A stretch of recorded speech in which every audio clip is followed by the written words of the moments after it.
Di sebalik naik turun ekonomi semasa, sektor pembinaan kekal tumbuh menggalakkan. Secara tahunan, ia berkembang pada kadar 10.3% setahun.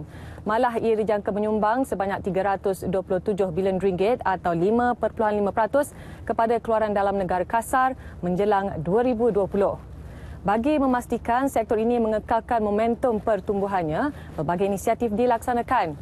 Antaranya adalah penggunaan sistem IBS dan BIM.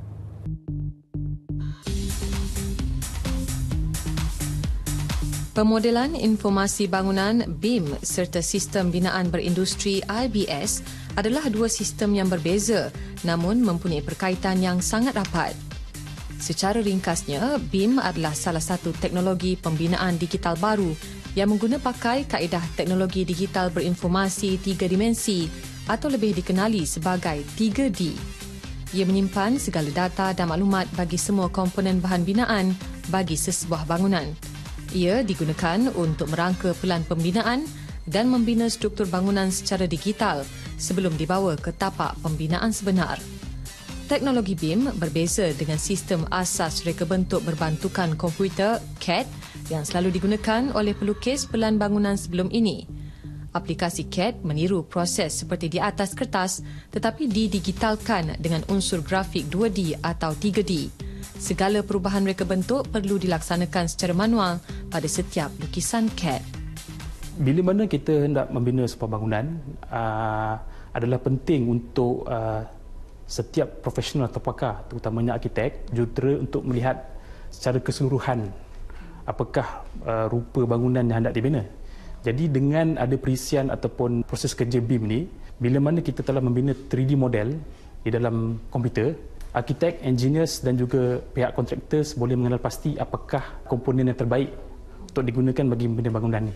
Jadi dengan adanya perisian ini, setiap sudut bangunan, setiap komponen boleh dikenal pasti, bukan sahaja dari segi kualitinya tapi dari segi bagaimana untuk memasangnya, bagaimana untuk menjadikannya lebih cost efektif. Jadi BIM adalah platform yang terbaik bagi menjelaskan tentang isu-isu teknikal ini. Sistem binaan berindustri atau lebih dikenali sebagai IBS pula lebih berbentuk teknik pembinaan. Sebagai contoh, komponen bangunan seperti tiang, tapak lantai serta kekuda bumbung dibuat dahulu di kilang. Kemudian ia dibawa ke tapak pembinaan untuk dipasang pada kedudukan yang dikehendaki. Kaedah ini turut dikenali sebagai pembinaan prapasang. Penggunaan sistem IBS secara mampan mampu menjimatkan kos serta meningkatkan kualiti pembinaan. Selain itu, kaedah IBS juga dapat mengurangkan pembaziran bahan pembinaan serta meminimumkan ruang penyimpanan bahan binaan di tapak binaan. Secara umumnya bagi syarikat yang menggunakan BIM dan IBS ni, kebanyakannya dilakukan oleh company-company yang membuat IBS, komponen IBS itu sendiri. Yang saya tahu di dalam market, company yang membuat sistem formwork, panel-panel untuk dinding menggunakan BIM tanpa mereka sedari, sebab secara tak langsung apabila mereka perlu membuat satu panel ataupun satu komponen IBS, mereka memerlukan platform untuk memastikan kualiti ataupun saiz-saiz tertentu dapat dijana di kilang. Jadi apabila kita katakan BIM ni boleh dipergunakan di banyak peringkat dalam pembinaan. Ada digunakan di pihak konsultan, ada digunakan pihak kontraktor, pihak yang mengeluarkan komponen itu sendiri, malahan yang menguruskan bangunan itu sendiri. Setiap lukisan pembinaan yang terhasil melalui BIM adalah mengikut piawaian Malaysian Standard atau MS 1064. Dengan keupayaan teknologi BIM ini juga, arkitek dapat menentukan komponen struktur IBS yang sesuai untuk dimasukkan ke dalam databank BIM dan IBS Library. Ini membolehkan komponen IBS seperti tiang, rasuk, papak, dinding dan kekuda bumbung yang berbentuk 3 dimensi ini dapat dilihat secara terperinci. Proses ini juga dapat mengelakkan berlakunya sebarang masalah semasa pembinaan sebenar dijalankan. Di Malaysia, sistem IBS kini semakin diterima oleh kebanyakan pemain industri binaan, terutama dalam projek berimpak tinggi. Kemajuan ini juga hasil daripada usaha yang melibatkan pelbagai agensi sektor swasta dan kerajaan, termasuk Perbadanan Pembangunan Industri Pembinaan Malaysia, CIDB. Berbeza pula dengan BIM, BIM dilihat agak mencabar kerana amat bergantung kepada kolaborasi pelbagai pihak dalam sesebuah projek pembinaan. Konsep teknologi BIM yang menggabungkan pelaksanaan IT strategik dan proses kerjasama pelbagai pihak di dalam sesuatu projek pembinaan masih dianggap rumit berbanding kaedah konvensional. Kos untuk memiliki rangkaian sistem ini yang tinggi juga menjadikan pelaksanaannya satu cabaran kepada pemain baru industri serta yang berskala kecil. Faktor-faktor ini juga dikatakan antara penyebab penerimaan pemaju masih di tahap kurang memberangsangkan bagi sistem BIM ini. Pada peringkat kerajaan, keseluruhan ataupun majoriti daripada projek-projek kerajaan, projek-projek bangunan kerajaan telah pun menggunakan kaedah IBS di dalam pelaksanaan projek-projek mereka, dan bagi pihak projek swasta, penggunaan IBS pun sudah meningkat, dan daripada kajian CIDB, lebih kurang 50% daripada industri yang menjalankan pembinaan bangunan telah menggunakan kaedah IBS ni dalam keadaan pelbagai penggunaan.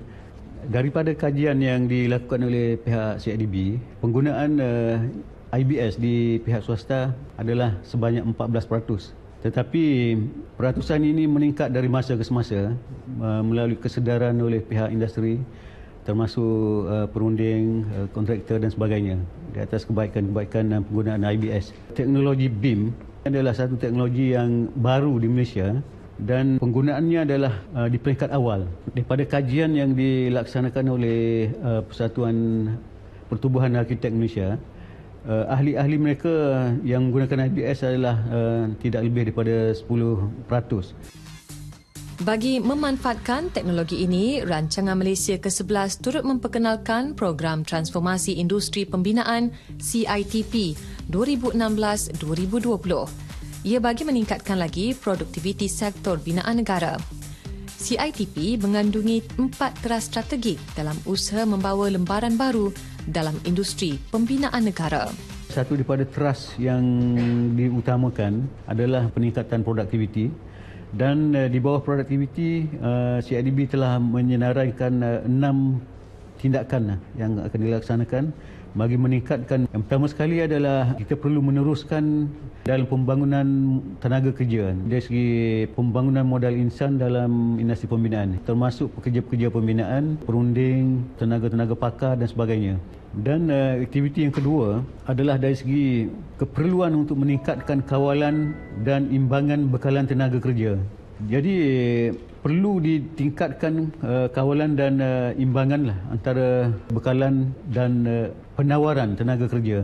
Yang ketiga adalah untuk mempercepatkan penggunaan teknologi IBS dengan meningkatkan penggunaan teknologi termasuk jentera dan teknik-teknik pembinaan moden. Meningkatkan penggunaan teknologi yang melibatkan keseluruhan kitaran hayat projek. Ini yang saya maksudkan dengan penggunaan BIM. Jadi penggunaan BIM akan dipertingkatkan dalam program CITP ini. Dan aktiviti yang kelima adalah meningkatkan kesediaan maklumat strategik melalui Pusat Maklumat Industri Pembinaan Negara. Jadi dengan adanya pusat maklumat yang komprehensif, semua pihak boleh merujuk kepada pusat maklumat ini, yang mana ini akan secara tidak langsung akan meningkatkan kepada efisiensi proses pembinaan, yang mana seterusnya akan menyumbang kepada produktiviti. Yang keenam adalah memajukan kapasiti PKS ataupun Bumiputera dalam pembinaan. Jadi ini adalah untuk meningkatkan kemajuan perusahaan kecil dan sederhana dalam industri pembinaan, termasuklah penglibatan PKS dalam IBS dan juga dalam BIM. CIDB sebagai agensi kerajaan turut giat melaksanakan inisiatifnya bagi membantu serta menggalakkan pemaju tempatan menggunakan BIM dan IBS ini.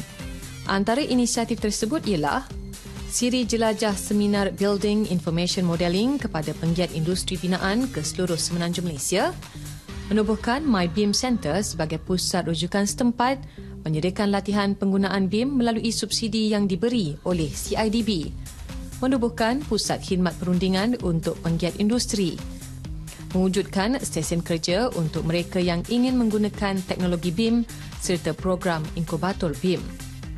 Untuk IBS, mewajibkan IBS dalam sektor swasta yang bernilai RM50 juta ke atas dengan pencapaian 50 skor IBS menjelang tahun 2018. Peruntukan RM500 juta melalui program dana promosi IBS jika penggiat industri binaan menjalankan aktiviti berlandaskan IBS.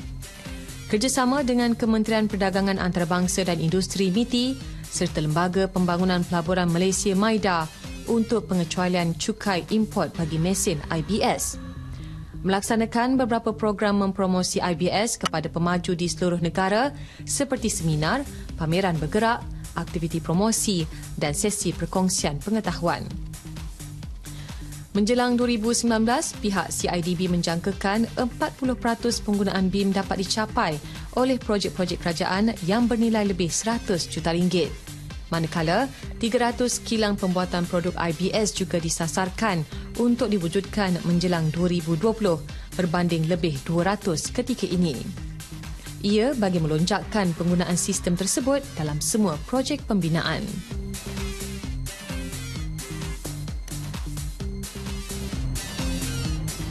BIM dan IBS merupakan strategi transformasi bagi menambah baik proses kerja dan sistem sedia ada. Kolaborasi kedua-dua teknologi ini diharap dapat dimanfaatkan sepenuhnya dalam sektor pembinaan, memandangkan ia memberi banyak kelebihan dalam aspek membudayakan kualiti, keselamatan dan profesionalisme, selain kemampanan alam sekitar, produktiviti dan keupayaan pengantarbangsaan. Nur Syahidah Jamsari untuk BIS Malaysia.